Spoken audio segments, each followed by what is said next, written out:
Hello, and welcome to the Hamumu Halloween Home Horror Hoedown. I am your host, Mike Hommel. And I'm your other host, Solely Hommel. And we're going to take you through 31 scary movies through the month of October, like we do every year. But for the first time this year, we're going to do it entirely in audio format. We like to mix it up every year.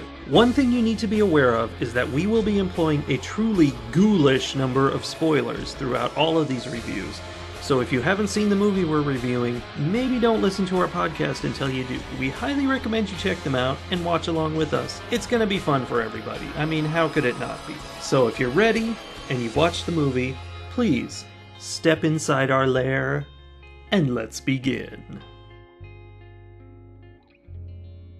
Life After Beth is a 2014 movie that we watched on Netflix. It's rated R, has an 89-minute running time, and IMDb gives it a 5.6. Metacritic gives it a 50. Rotten Tomato critics give it a 43, and audience give it a 30. So overall, not super high scores. Nope. No. So Life After Beth is basically the story of a woman named Beth who dies and comes back, and how that's somewhat disruptive to her boyfriend's life. It is. I feel like we're not alone in the room this time. We're not. This is our second guest podcast. We have 3 guest podcasters today who watched this movie with us. Will you introduce yourselves? I'm Kelsey. I am Soli's cousin. I'm Katie. I am also Soli's cousin. I am Sarah. I am not Soli's cousin. I think that is just a fabulous descriptor of each of you. We like each other. Yes. Welcome, everybody. And do you want to talk about why we picked this movie? Maybe I can speak to how we picked this movie. Fabulous. Last weekend when I was visiting, we were talking about seeing a movie for this podcast, but I am terribly afraid of horror movies. And so I slyly convinced them to pick a not-so-horror movie. Which I sort of feel like is why, Sarah, you were willing to join us too, because it wasn't a truly horrific. That is absolutely true. Absolutely. I think we've disappointed Kelsey, though. I would have watched a horror movie. Yeah. But I would pretty much always watch any movie, so it didn't really affect my life too much. We'll have to get you involved next year on more of the actual scary ones. Yeah, it's sad because this is our second guest podcast, and we always have to tone it down for the newbies. So, yeah. Oh, well, not everybody's ready for Rob Zombie. That's really sad, like I said. Okay, so we normally start with a brief description of first shot, first line. The first shot is of the back of Beth's head as she's walking through the woods on kind of an overcast day. She didn't look super happy to me. But other than that, we don't really know a whole lot about what's going on until later when we find out that she died after being bitten by a snake. And I thought it was interesting that she was checking her phone the entire time she was hiking through these woods. She wasn't really engaging with the experience. She was alone, and she just seemed like she was checking her phone on a walk. I feel like we also kind of get some clues about why that is, because her boyfriend did not go on hikes with her, and they had had a fight probably. So she's probably checking, talking to him and mad that she's hiking alone because he wouldn't do it. So, but we don't know that in the first shot. But what's the first line? The first line, it cuts to a store where a young man is looking at napkins. Oh, yes. And a store employee comes up and says, "Can I help you find something, sir?" That's the first line of the movie. It really gets you going. It's thrown right into the action of buying napkins for a funeral. I really love how mundane that first scene really was, though. There was nothing really interesting about it other than it was kind of morose, but it was just a very normal shopping trip. And even going forward, like, then he goes to what is clearly like a memorial service for his girlfriend, and even that was just very normal and sad and funeral like. Yeah, and it goes from there through grief, just him and the girlfriend's parents just being sad about it for a long time. And really bonding over it. Yeah. I was really impressed with the advice that Maury, the father, gave Zach, Beth's boyfriend, at the chessboard. I thought that was very insightful. Because I think the last conversation Maury had with his daughter was like, she was like, "You're annoying," or like, Yes. He was telling her to go to the dentist or something like that. Like, "Shut up, you're annoying," and he was like saying that one moment doesn't like inform an entire Relationship. Yep, that's right. It was pretty profound. Nice. Yeah. It's like one of those things that people think about, you know, after somebody dies. And so all of this, like up to about that point, and when Zach goes home, and then he's at his own family, and like they clearly don't understand him, and he doesn't understand them, and right around that point, I was like, did we way misjudge this movie? Like this, there's not really anything funny about this. Like I'm not sure this is what we thought it would be. But a lot of funny actors coming and going in and Yes. out of scenes. Yeah, John C. Reilly is the dad. Molly Shannon is the mom. Paul Reiser, who I haven't seen in ages, was Zach's dad. And Cheryl Hines was his mom. yes, I'm glad you could remember her name because I felt bad that we remembered everybody else's name. And we just looked her up. But I do really like how all those beginning scenes that did not set it up for comedy at all. Were pretty morose, and really it just felt like it was the beginning of a drama. They were still funny, but in this like mundanely normal way. And I know that we all laughed a little bit throughout that entire thing because everything was so weirdly normal. Well, and it's kind of the way that it is. I mean, it's not funny when you're dealing with grief within your family or some kind of loss, but there are still those moments that are just mundanely, awkwardly weird, and you do end up laughing a lot, not just as like that release of emotions, but also because life is just weird. So yeah, it was a good start to it, I think. So let's talk about favorite lines, maybe? Okay. My first favorite line, the one favorite line I remember to write down, was when Zach and Beth were in the car together, and she was acting a little bit weird, but not too weird, and he didn't seem worried at all about her coming back from the dead at that point. And she looked over at him and said, without touching him or smelling him or getting close to him really, and said, "Your hair is so warm." and it's, for so many reasons, it was just such a strange thing to say, because your hair is often not warm, and she didn't touch him or get close to him, so how does she feel his warm hair? And his reaction was just, "What, my hair's warm?" It was pretty good. And it was just, I think it was the first, this is really a comedy moment for me. And it was early on in the movie. And there's a lot of other great moments after that, but that was my first line. That was. And it was kind of one of the first, I think for a while it was like, okay, she's back. And I know he sort of thinks that she might be a zombie, but maybe not. Where is this going? And that was the first point where I was like, oh yeah, that's not a normal thing. Like, I think that tells us something. Do you have a favorite line, Sarah? Yes, it was as Beth was exploring her early zombiehood, and I feel like there was some discord between her and Zach. I'm not remembering the exact scene. Well, she was definitely ripping stuff up, and he said, "You're weirdly strong." And contextually, it was just quite a funny line. You're weirdly strong. And she was. Yeah, because they would have this great kiss, and then she would rip like a brick wall in half or something like that. Break a window with her arm. Yeah. Yeah, she got very aggressive. Kelsey, what about you? I really liked when it was like kind of when all the action of like, you realize that there's like a zombie apocalypse going on and it's just not Beth. And Zach gets a little like, he's like starting to like freak out a little, and he goes over to their house, and she like walked through a window and then went outside and ate a guy, and she comes back in and he's like, "You ate a guy." And she's like, "What do you want from me, Zach? I'm a f***ing zombie! Zombies eat guys!" Oh, you totally believe that. that was a good line. And she just did it like it wasn't even like she smashed the window, she just walked through it. Yeah. And then eats him off screen. We kind of see spurts of blood. And then she just comes back in. Like everything it's just how it is. Because she's a zombie. Yeah. And zombies how it eat is. guys. That's what they do. That's what zombies do. Mike, what about you? Well, I enjoyed Zach's relatives showing up later in the movie. And People coming to his house. Poppy comes in there and he goes, I love an attic. I'm going up.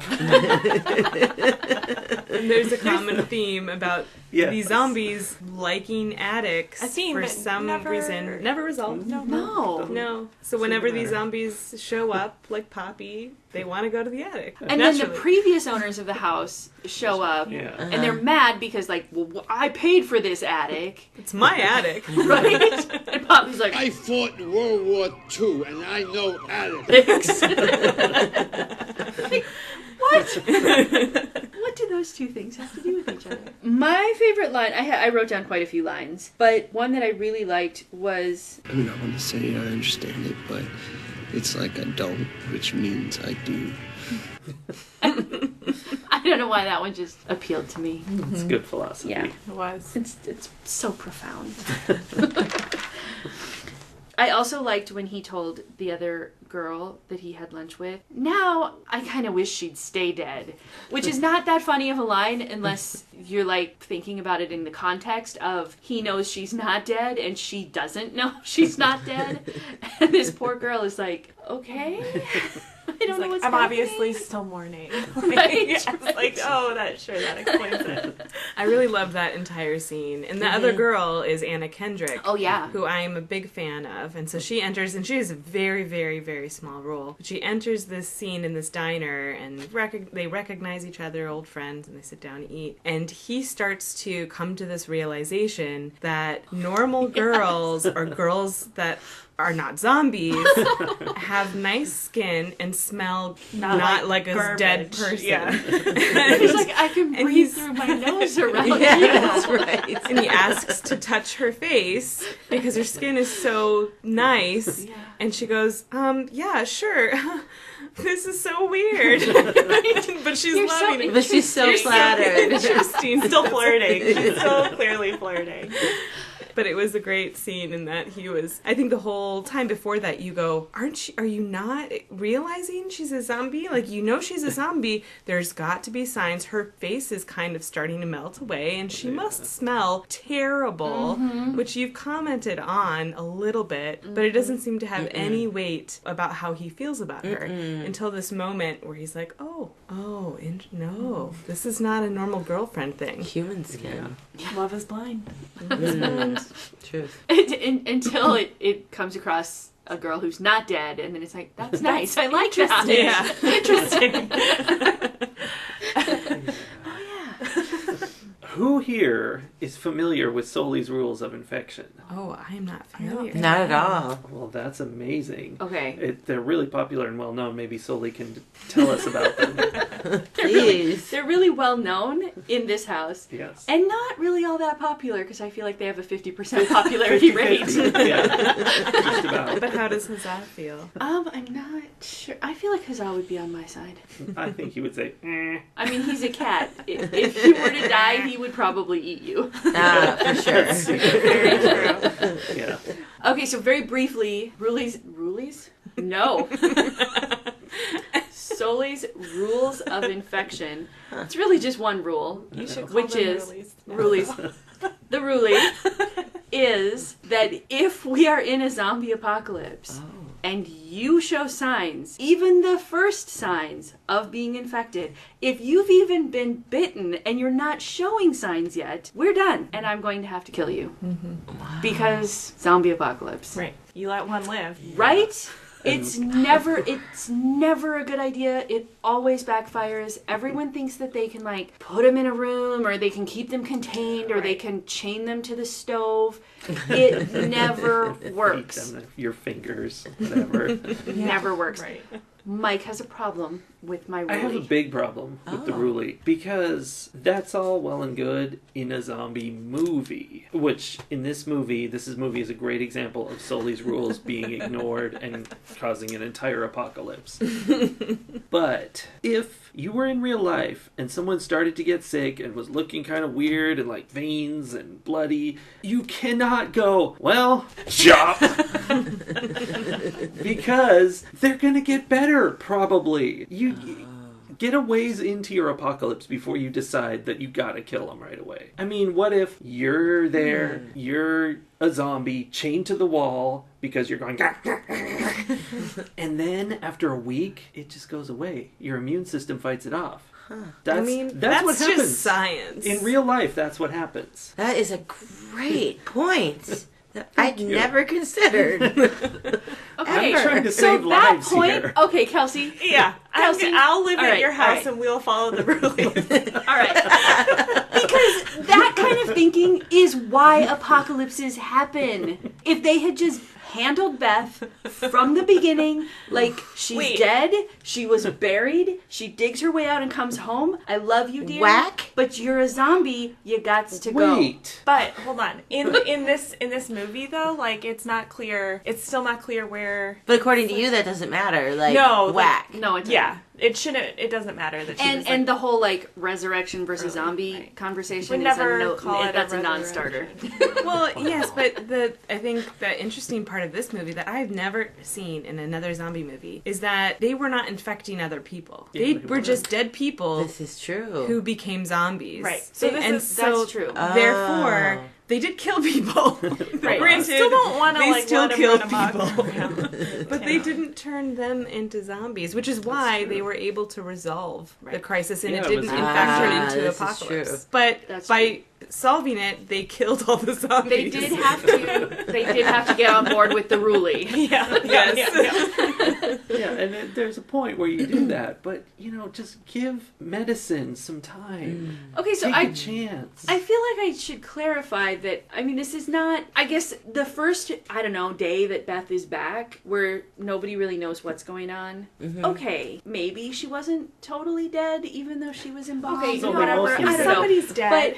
But like, maybe Dead or there's alive, something dead or else. alive, dead or But, she starts rotting. Like, Yeah. come on. Also, though, like if Mike died, there's an autopsy. Yeah. He's buried. And he then, shows like, up. later that night, he showed up. Like, Yeah. no matter if zombie, like, leaving the zombie thing aside, like, there's not very many situations in which that would be like, oh, great, Mike, so happy I to don't think you see should be you. excited about it. You should hang out with me forever.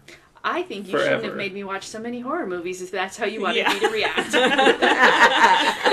Maybe just like Ghost, That Right, right. That would have been like a better.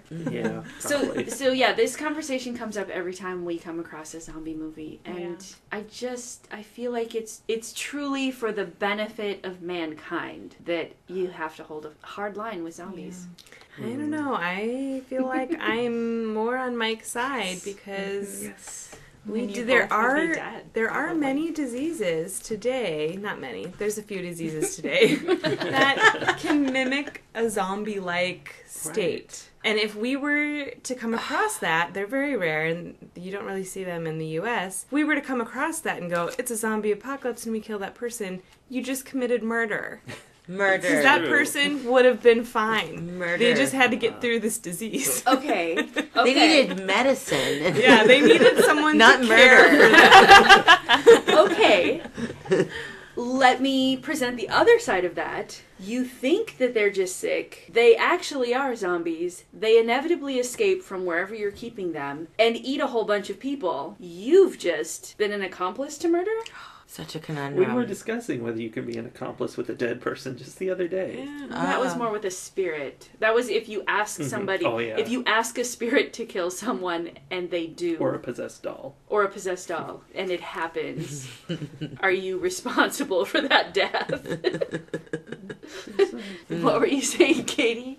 I was saying I'd rather be an unknowing accomplice to murder than be a murderer of someone, an unknowing murderer, I guess. Because if you're killing a zombie, like an honest-to-God zombie, that's part of the zombie apocalypse, I don't think that's murder.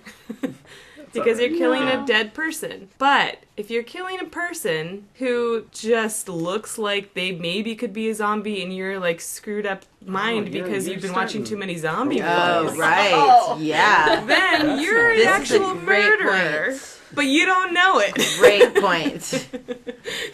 Those neural pathways are a So little you're not weighted. saying, okay, so in Sully's, you would just amend Sully's rule to be that it wouldn't be at first sign. You would treat them with medicine first. Yeah, but be sure it's a zombie in a zombie apocalypse scenario. Be sure. It's All it always takes is one, though, right. you know? It's always because they're hanging on and trying to treat him with medicine, and then Something happens. Wow. It's always, Kelsey and I will just. It's fine. We'll just hang out on our own during the zombie apocalypse. We'll visit you in prison. When it's all over. Yep. Yeah. When they cure everyone, they're like, these two went off the ropes. And I'll say I did it for humankind. Right? Yeah. Uh-huh. Yeah. That's what they will all be saying in prison. I have a question. Toward the beginning of the movie, Beth's dad is trying to keep Beth and Zach apart after Beth has come back because, he knows he needs to keep Beth in the house and, she's not really supposed to be there and whatever. So he tells Zach that he can't come around anymore. Tries to break them up. It's like a Romeo and Juliet kind of situation, right? Star-crossed lovers. And it makes me wonder if you have had any experience around your parents deciding that they knew better who you should be dating or not dating. I'm not asking for lots of graphic details, obviously, but did your parents ever try to stop you from dating the zombie guy or girl that you were interested in? My mom said that this one girl was going to be an axe murderer. I remember that. Interesting. Was she? Did she turn out to be an axe murderer? Oh, he is nodding his head, and he's nodding towards Sully now. For all the podcast followers. I only axe murder zombies. I guess in return I could say the same because I was also told to be careful about the potential for being axe murdered upon meeting someone I'd met on the internet. And then we ended up reviewing horror movies together, which is super cool. But to my parents' credit, they did not ever say, you shouldn't go, you shouldn't do this. I don't think any of them were super excited about the idea, but they didn't try to lay down the law or anything. Yeah, I'm sure that there are a few boys in high school that my parents were like, what? Yeah. But they kept their comments to themselves. Yeah, likewise. There were a few that my parents had verbal concerns about, and to their credit, and to this day, I think they were right. Yeah. At the time, I did not agree with them, and in retrospect, absolutely, they should have been concerned. Just gotta chop the head off. Don't give him a chance.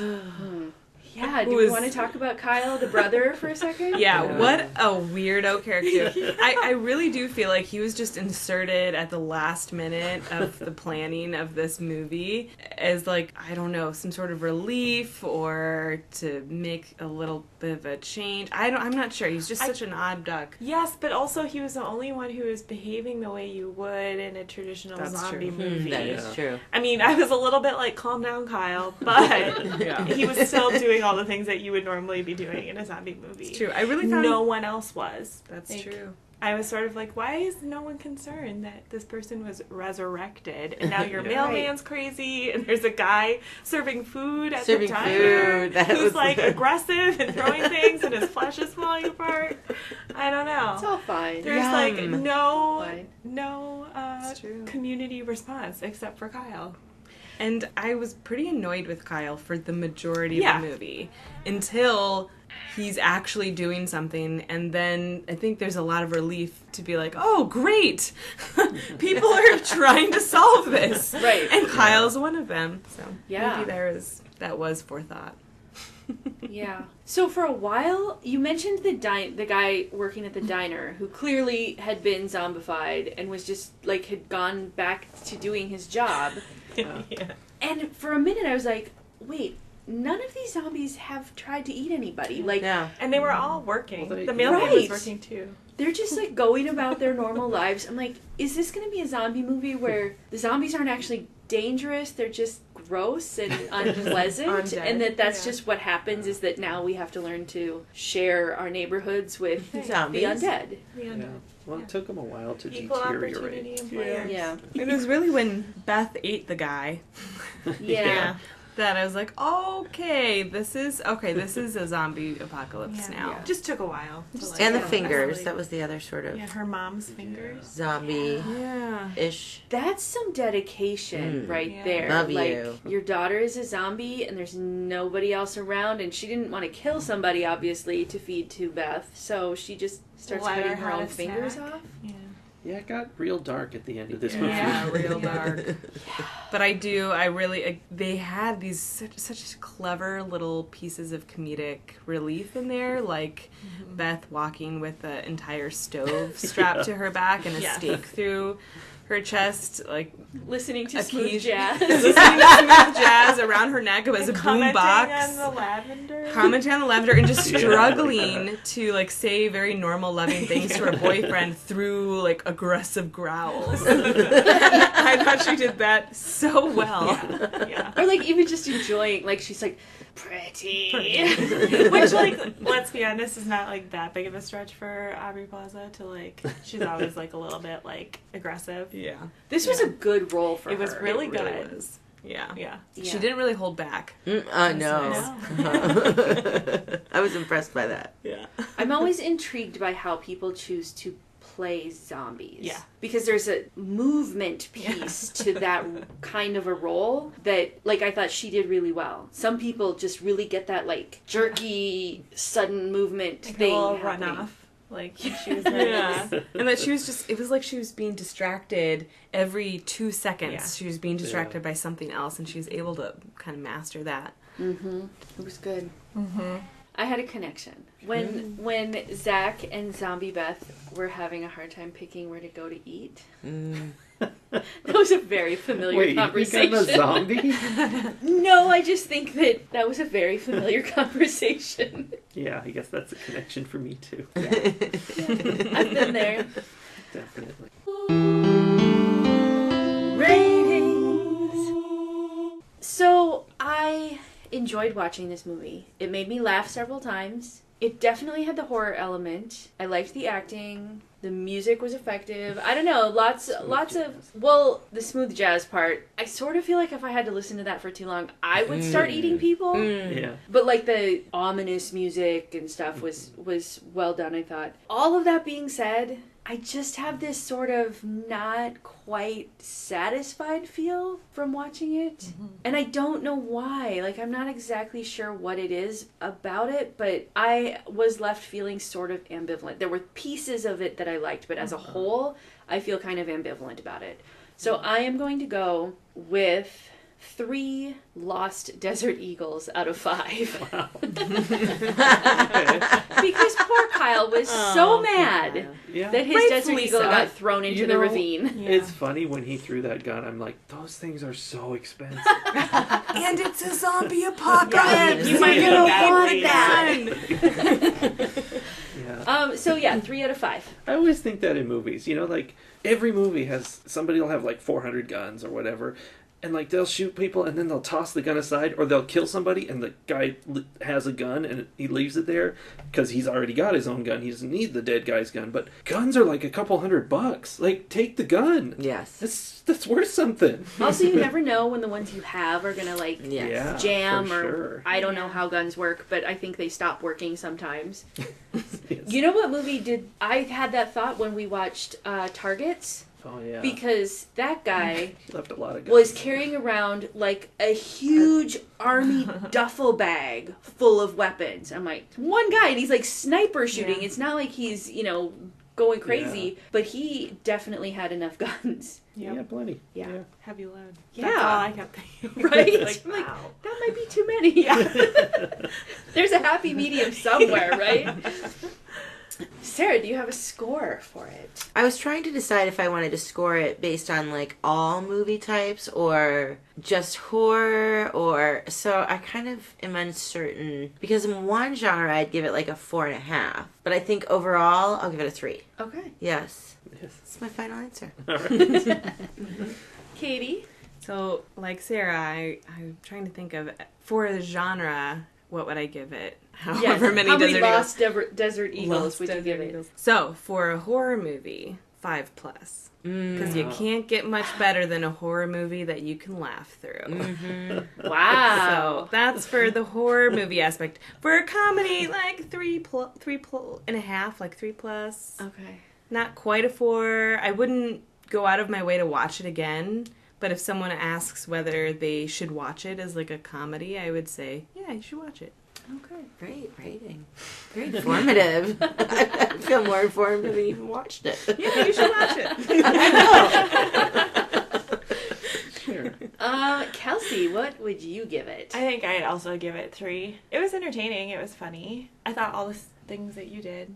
But I also thought that, like, I mean, while being clever and different from, like, every other movie in the zombie genre, it's still, it just, I don't know, there's, like, not a lot of, it didn't make a lot of sense. Not that all zombie movies make a lot of sense, but there's just, like, something lacking. It was like, is it a love story? Is it what's going on? Like, I don't know. But it was entertaining. Yeah. I didn't turn it off. I didn't fall asleep. I think you've helped me put my finger on what bothered me about it is the story. There wasn't anything interesting about the story. It didn't really have much of a story. He was real. I mean, I was like, you're pretty self-involved with you and Beth for like what's going on in the world. Like, come on. Yeah. Yeah, especially when they go on the hike. Yeah. Really? That's what you're going to do. You're going to go on a hike with her right now. She just killed her father. Or ate him. Her mother is bleeding out of horrific hand wounds. That was another good line. You're going to go on a hike. He's like, keep it up. Keep it up. That was good. Oh, and Kyle was asking, like, hey, okay, you have to shoot her in the head, and we have to go and take care of these other zombies. And he's like, whoa, I owe her a hike. Yeah, exactly. And then, and then it's just the perfect scene of them on this hike, and she's totally 100% zombified with the enormous stove on the back of her back tied to her, just grunting along, and he's got his little backpack on. He's on a hike with his girlfriend. Yeah. Mikey, what about your score? This was not the movie I expected at all on any level. It was surprising. It was a lot darker than I thought. It was not a whole lot of comedy. Like it was all comedic, but not like super funny. Like it was just a joke, like maybe every 5 minutes even. But which is fine. That's like a more dramatic kind of comedy, except it was crazy. So I don't know. I think I'm on Kelsey bus. So the same kind of feeling that it didn't quite fit, it didn't make sense for me, but it was still fun. So that seems like a 3 Lost Desert Eagles out of 5, which is kind of the consensus. Wait, so you're giving it a 3 when your actual middle, you have been pretty consistent about saying your middle score is a 2.5. Yeah. So are you actually giving it higher than? Yeah. I think slightly above middle. Yeah, I'm confused by it. Me too. But and also my rating a little bit. It was entertaining. It was. Yeah. There were some stars. I'm not disappointed I watched it at all. Mm-mm. I'm pretty happy with the choice. Yeah. Mm-hmm. Likewise. Yeah, it's just if you're gonna go in thinking it's like a goofy zombie comedy, which is what you'd expect, it's more like a really weird indie horror movie that's also funny. Mm-hmm. Yeah. That's great way to say it. Yes. Mm-hmm. Yeah, thanks. Mm-hmm. Well classified. Yeah. That is the genre. In fact, now that you've identified that, I'm moving my score up. Yeah. Oh, no. I might Up too. from a 5 Oh plus? no! Well, no, that was for a horror. For a indie, weird film with comedic tones, I would give it a 4.5. Wow. I would actually go to a 5. Wow. If that's the context Yeah. that we're talking. Because that was actually, I was looking for the descriptors in my Yeah. head and you nailed it. And that's it. And it's a 5. Yep. Wow, Yeah. I'm sorry I broke the rate.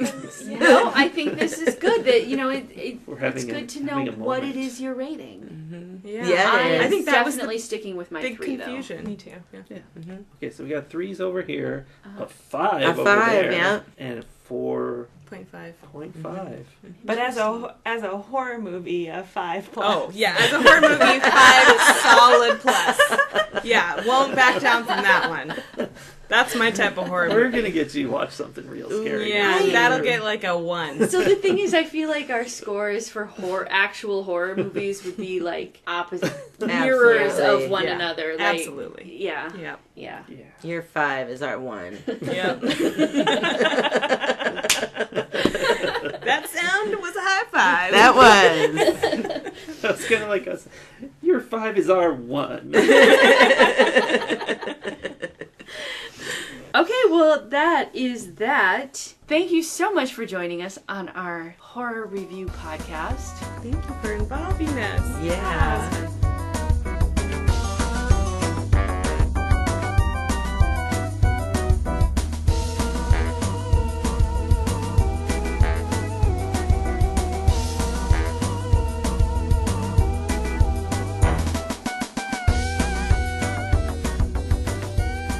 Squirrel chasing a woodpecker.